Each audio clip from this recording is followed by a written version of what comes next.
Hey, how's it going, everybody? I've been waiting to do this video, do a reaction to James Gunn's announcement regarding the DCU moving forward.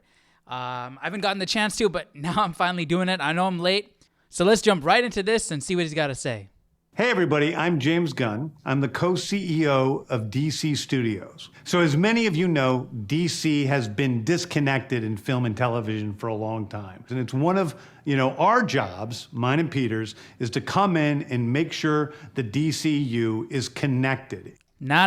See, I did a whole video on this, right? Why this whole connected idea is not a good idea. But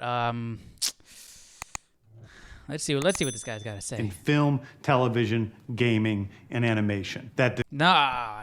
So they are doubling. They are going to do that. They are going to connect movies, TV, games, everything. And you guys, I'll put a link to that. I'll put a link to my video that I made on that, why that is a bad idea, so you guys can check that out. Okay, but let's see. Maybe he doesn't mean what he's saying. Let's see what he's got. Let's hear him out. The characters are consistent, played by the same actors, and it works within one story. And yeah, that's not good. That's not. If something is outside of that, like Matt Reeves' Batman or Todd Phillips' Joker or Teen Titans Go, that it is clearly labeled as DC Elseworlds, outside of the mainstream DCU continuity. Now, okay. So so maybe we'll have some DCU animated films, but we'll also have Elseworlds animated films. Hopefully that's the case. Hopefully the majority of these animated films are not going to be DCU. They will be Elseworlds. Hopefully the majority of these games will not be DCU. They'll be Elseworlds, because that will add more variety. I don't want to see I don't know who. Let's say Ezra Miller is going to continue to play Flash. I don't want to see Ezra Miller Flash in every single animated movie, every single game, I mean, I don't want to go too much into what I've already said in the other video, but okay. Hopefully that's the case.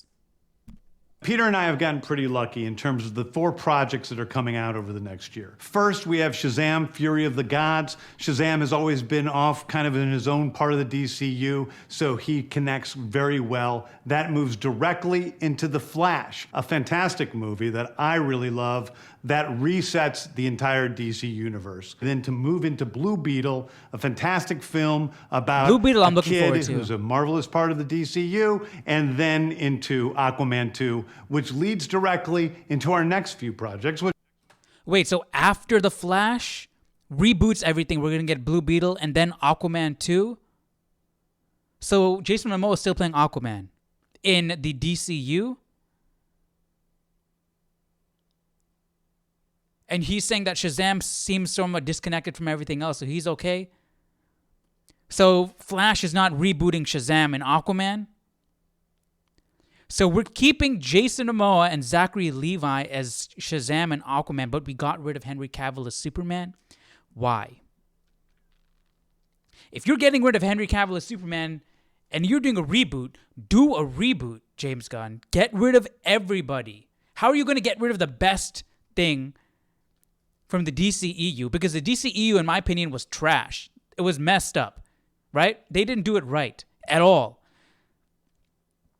And you're going to get rid of the best part, which is Henry Cavill? Henry Cavill's Superman honestly wasn't that great because he never got to really play Superman. I talked about that in another video. He didn't get to play Superman, but his potential was there, right? So if you're getting rid of him, why are you keeping certain aspects? I thought we were doing a reboot here. Let's hear him out.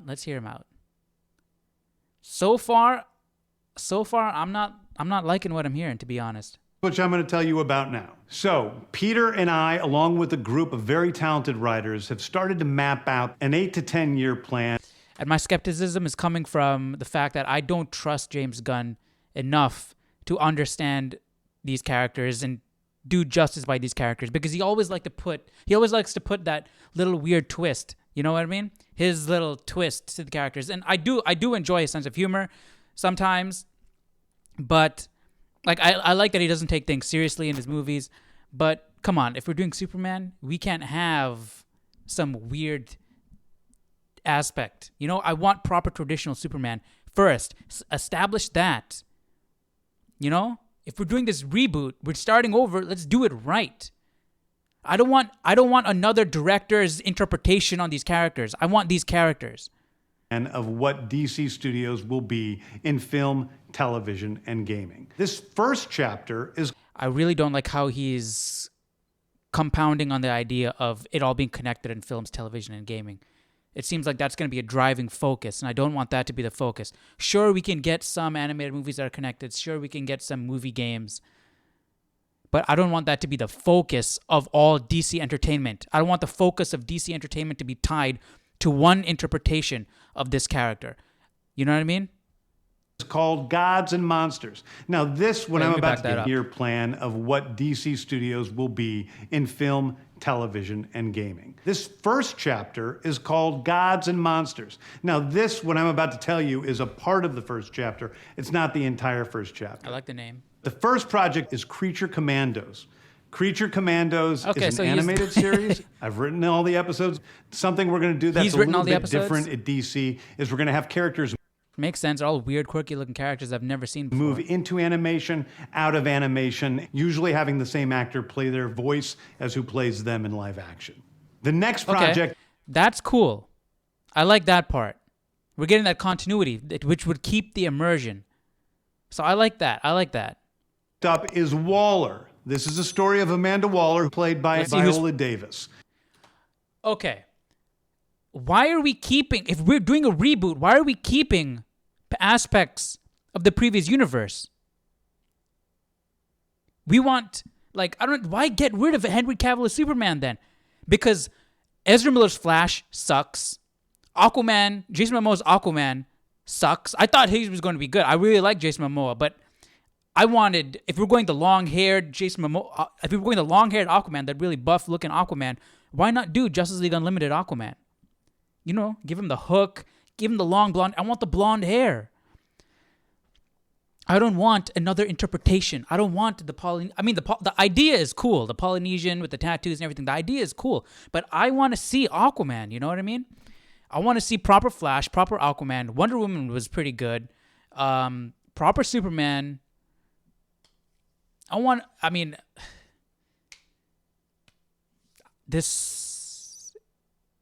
I thought we were going to get a completely clean slate. We're rebooting and we're going to do it right from the ground up. What is the logic in getting rid of Superman? I don't get it. Viola Davis is going to team up with members of Team Peacemaker, and this is a story that... So we're keeping Peacemaker also. So we're keeping the characters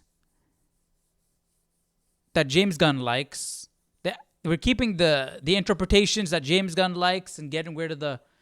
Come on, It's been created by Crystal Henry, who did Watchmen, and Jeremy Carver, who created the Doom Patrol. It is a fantastic story that's out of this world, and I can't wait for people to see it. Okay, next up is the big one, the true beginning of the DCU. This is called Superman Legacy. This is being written by me. I'm in the middle of it. I'm having a great time doing it. And Superman will be released into theaters July 11th, 2025. Okay, the next thing we released... Okay, if that's any indication of the look of Superman, I'm down. I'm down. That's classic Superman. So if this is any indicator of what Superman is going to be like, I'm happy. But why not do that with Henry Cavill? I don't know. But okay, maybe move past Henry Cavill.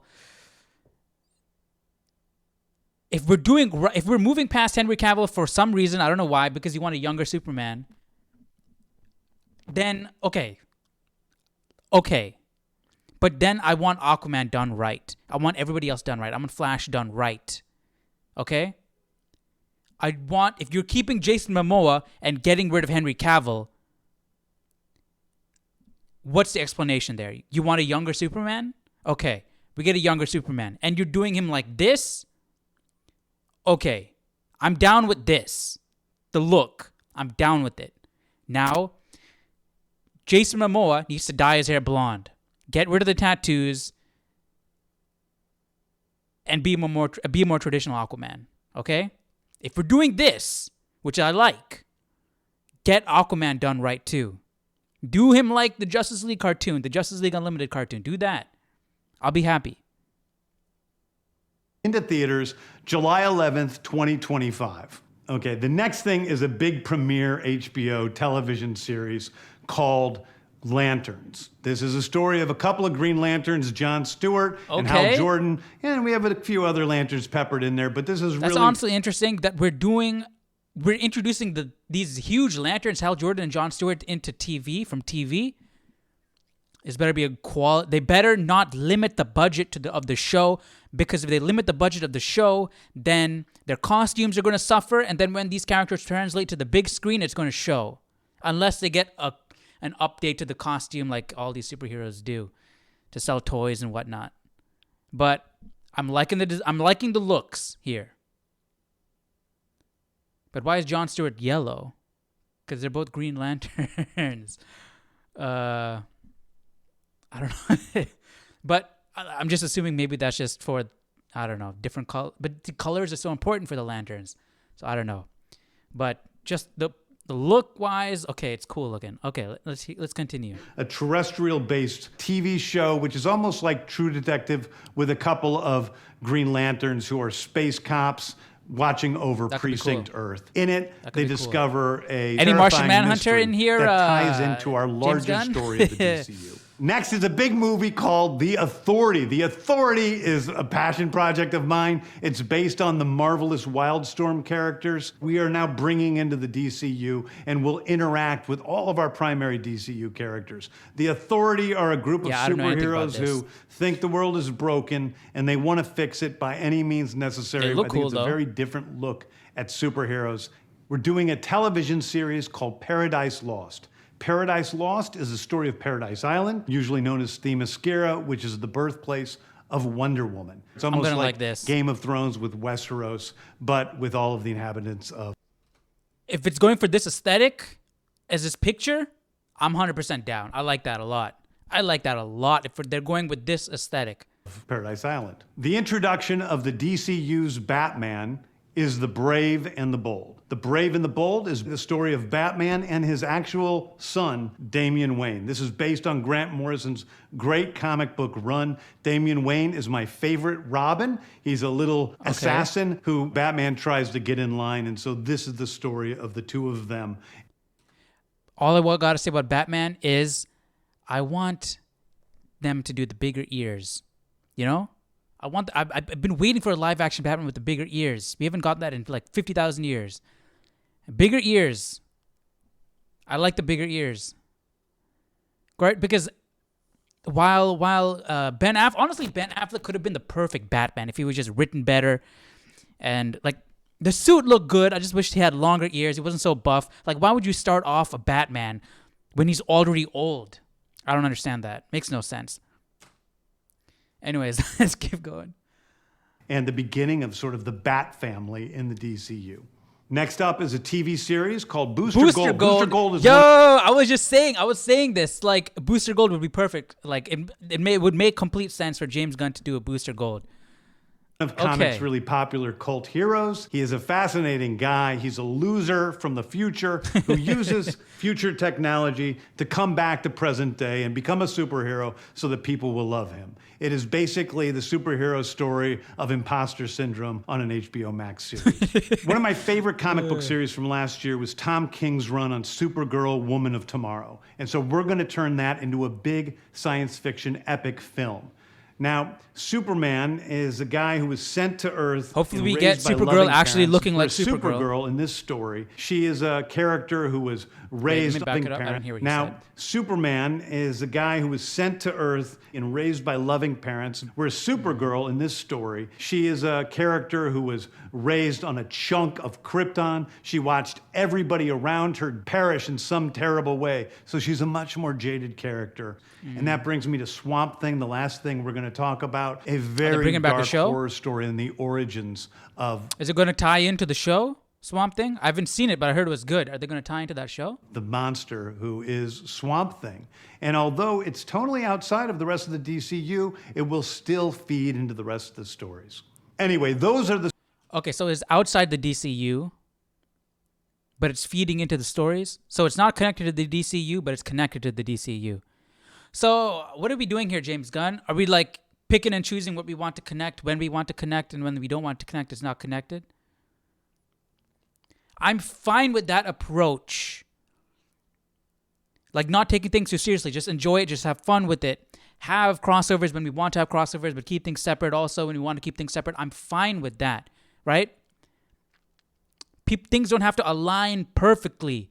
As long as they're executed well in each movie or TV show or whatever. You know what I mean? As long as you're staying true to the characters. I'm fine with a little bit of, hey, that doesn't make 100% complete sense. It doesn't align completely perfectly. I'm fine with that. As long as we're staying true and we're not breaking canon, as in like we're not going against the characters. You know what I mean? The stories that I can tell you about right now. I've loved the DC characters since I was a child. They're incredibly important to me. I knew that this was a once-in-a-lifetime opportunity to do something very Seems different. a bit messy. One of the way he's things that's explaining very important for me in all of these movies and TV series is that the director's vision and the vision of the writers and all of the creators is unique and something special. No. Storytelling is always king. That's all that matters to us. Storytelling is always king, but source material is the king's father. Because you don't want something unique in there just for the sake of something unique in there. You know what I mean? I don't want Superman to have an allergic reaction to purple Play-Doh. Hey, because that's unique, and let's throw that in there because it adds a unique twist to it. No. Do Superman right. I mean, that picture was that looked like Superman. But do Superman right the traditional way. And if there's no unique thing in there, fine. There's no unique thing in there. You have to have something unique in there, right? You don't want a director to put his twist on it. I want to see these characters the way they're intended. Because we've had a director putting a twist on these characters before, and look what happened. I want to see these characters represented for who they are on screen. I don't want to see James Gunn's take on Batman, on Superman. I don't want to see whatever director he chooses take on that character. And then when they do a crossover movie, that guy's take on the character versus now the guy that's directing the crossover, he has a little bit different take. So then they act differently. Just do right by the character. Stay consistent with the character. Then no matter where you put the character, he's going to be true to himself, true to herself. That makes it a whole lot easier, more consistent. And the character is just better that way. And I want to be true to those stories. I want to be true to you guys and really give you something different than you've ever seen before. Anyway, No, I don't want something different than I haven't seen before. I don't want something different, man. I'm tired of different. We've been getting different all the time. I just want classic. I want classic. I mean, I guess that might be different. Classic is different for James Gunn. But see, that's the thing, man. He doesn't like being, oh, shit. I don't know, man. It feels messy right now. I don't know if it's just the way he's explaining it, but it might be good, but